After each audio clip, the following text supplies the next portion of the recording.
Doctor صاحب چونکہ پورے ملک کی سچویشن آپ کو پتا ہے انکلوڈنگ ہمارے جموں کشمیر کے ساتھ، یہاں ایک انسیڈنٹ ہوتا ہے اس کو چھپانے کے لیے دوسرا انسیڈنٹ کیا جاتا ہے، دوسرے کو پھر ڈائیورٹ کرنے کے لیے تیسرا، کیونکہ آپ 10-15 دن کی سچویشن سے بخوبی واقف ہے جو درگاہ ثانیہ یہاں پر ہوا ہے، جنہوں نے سیاست کرنے والوں نے کوشش کی تھی لیکن وہ مبارک دربار ہے، اوپر والے کی منظوری نہیں تھی کسی بھی گندے کام کو، اس کو ڈائیورژن کے لیے ڈوڈا کے ایم ایل اے کو اریسٹ کیا گیا تھا، کیونکہ ظاہر سی بات ہے جس پارٹی کا ایم ایل اے اریسٹ کیا گیا تھا اس کے لوگ اس کو سپورٹ میں فیور کریں گے۔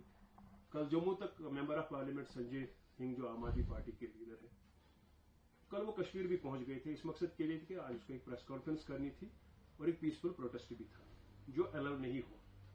یہ ایک ممبر آف پارلیمنٹ کے ساتھ سلوک ہے اور دوسری طرف سے اس طرح کے ایم ایل اے کو لینا ہے۔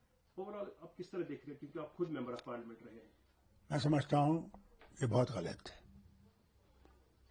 ایک ڈیموکریسی ہے، یہاں حق ہے، پروٹیسٹ حق ہے، it's the right given by the constitution of India. آپ پیسفل پروٹیسٹ کر سکتے ہو، ایون پریس کانفرنس اور پریس کانفرنس بھی اس پہ کر سکتے ہو، کیا اس میں کیا ہو جائے گا؟ وہ اپنی رائے رکھے گا لوگوں کے سامنے۔ جتنا آپ ان چیزوں کو بند کریں گے اتنا طوفان آپ اپنے لیے کھڑا کر رہے ہیں۔ افسوس تو اس بات کا ہے یہ یو ٹی ہے اور سارے پاورز جو ہیں اس کے لیفٹیننٹ گورنر کے پاس ہیں، وہ ان کا اختیارات غلط طریقے سے استعمال کر رہا ہے۔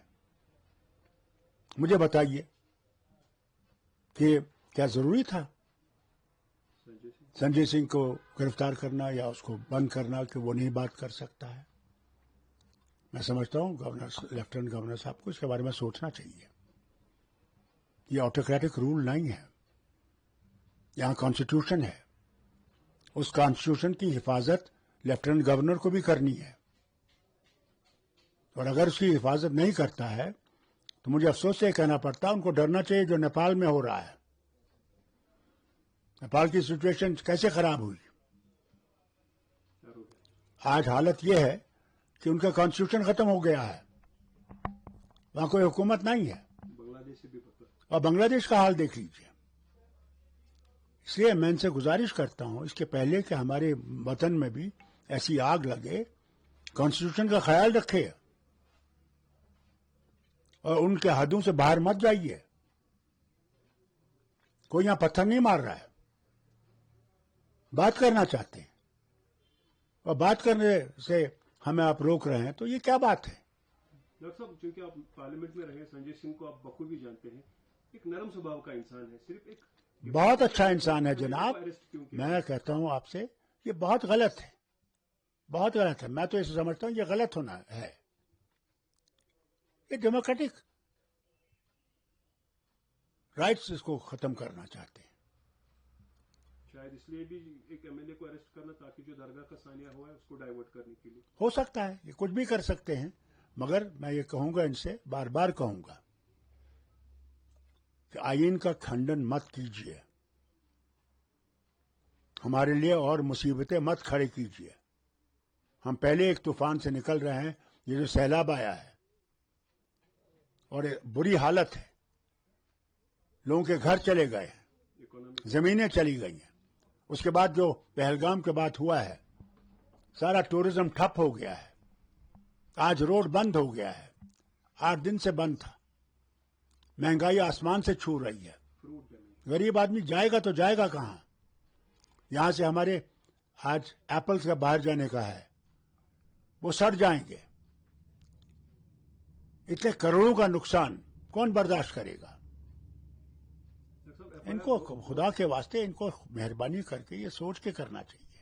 سننے میں آیا ہے کہ 30-40 لوگوں کے لیے ایف آئی آر شاید کیا جائے گا درگاہ حضرت میں، اس سے اور ان کے لیے مصیبت کھڑی ہو جائے گی، ایک اور نفرت پیدا ہو جائے گی جس کو ہم پھر کنٹرول نہیں کر سکیں گے۔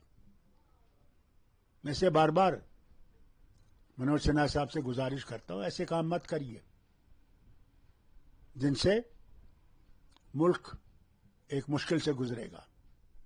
تو مانتے ہیں ایم ایل اے کو ریلیز کرنا چاہیے پی ایس اے، اس کے لیے شاید میں سمجھتا پی ایس اے غلط ہے، بات کرنی چاہیے۔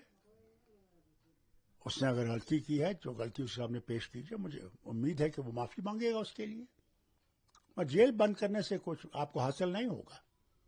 اپنا ایک تجربہ ہے, نظریہ ہے. جو نیپال کی سچویشن ہے وہ ایک انا کی وجہ سے ہوئی ہے, ایک دوست دباؤ کی وجہ سے ہوئی. بہت چیزوں سے ہوئی ہے.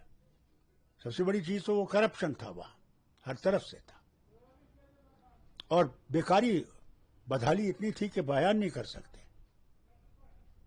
اور بیکاری ہمارے وطن میں بھی کم نہیں ہے. اس کے بجائے کہ ہم اس کے لیے راستے نکالیں, ہم ان چیزوں کو استعمال کر رہے ہیں جو ہمارے لیے مشکلیں کھڑی کرے گا آگے کے لیے. ڈاکٹر, نیپال سے نزدیکی ممالک, کیونکہ ہندوستان بھی کلوز ہے, کس طرح کے خطرات پڑ سکتے ہیں؟ کیونکہ نیپال میں جہاں تک چیف منسٹر, پریزیڈنشل ہاؤس سارا جلایا گیا. پرائم منسٹر, اس کی بیوی کو بھی آگ کے اندر جلایا گیا تھا. بتا جانے کتنی اس کو زخم کتنے ہیں میں نہیں جانتا, کیونکہ کوئی انفارمیشن نہیں ہے, وہاں سب کچھ بند ہے. مگر جو بھی خبر آ رہی ہے, آج تو سارے جو لیڈر ہیں ان کو آرمی کے کیمپوں میں رکھا گیا ہے, اور ایک نئی پود جو ہے وہ کھڑی ہو گئی ہے. اس سے ہمیں سبق سیکھنا چاہیے. تاکہ جتنی بھی پریشانی ہو رہی ہے, سیلاب ہو, درگاہ حضرت بل ہو, ایم ایل اے کو اریسٹ کرنا, لیکن ایک چیز اس سے ہماری ہاتھ سے جا رہی ہے, جو اپنا تشخص ہے اس پر بات ہی نہیں ہو رہا ہے, ہمارا اسٹیٹ ہوڈ سے ڈائیورٹ بھی جا رہا ہے. اسٹیٹ ہوڈ تو ان کو دینا پڑے گا, آج نہیں تو کل. یہ کب تک اس کو بند کر سکتے ہیں؟ یہ غلط بات ہے کہ یہ سمجھتے ہیں کہ یہ بند کریں گے. یہ بند نہیں کر سکتے, یہ بند